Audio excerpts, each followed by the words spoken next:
Hello friends, my name is CA Rohit Tendulkar. Today I will talk on formation of a company in Singapore and its advantages. The incorporation process will take 5 steps. Step 1, registration requirements. In that you have to identify the product or services that you are providing with respect to the SSIC, which means Singaporean Standard Industrial Classification.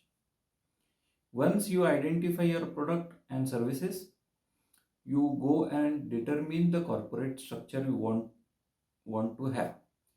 Like you want individuals to be shareholders in the company, or you want corporate to be the shareholders in the company. Next, you have to have at least one local resident director in the company. Next, the company must have at least one individual or one corporate shareholder holding at least one share.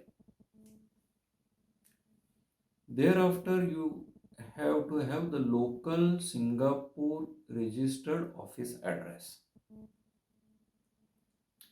Now let us go to the step 2. Step 2 is like collecting supporting documents.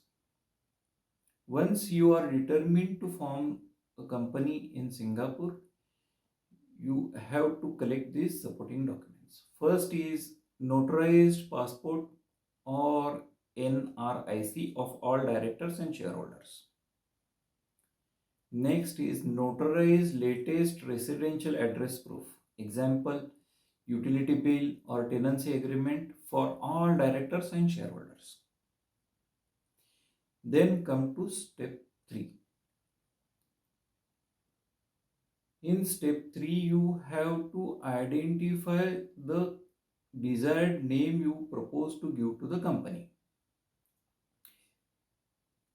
After you get the company's name, you have to follow step 4.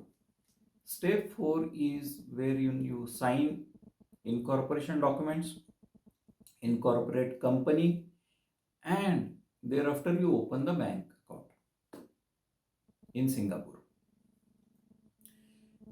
Step 5. After the incorporation, you have to have annual compliances. First, you have to do the accounting or bookkeeping of the company. Second, you have to do the compilation of the accounts. Third is you have to prepare the annual reports. Fourth is you have to determine the corporate tax. And lastly, you have to comply with the annual filings with ACRA.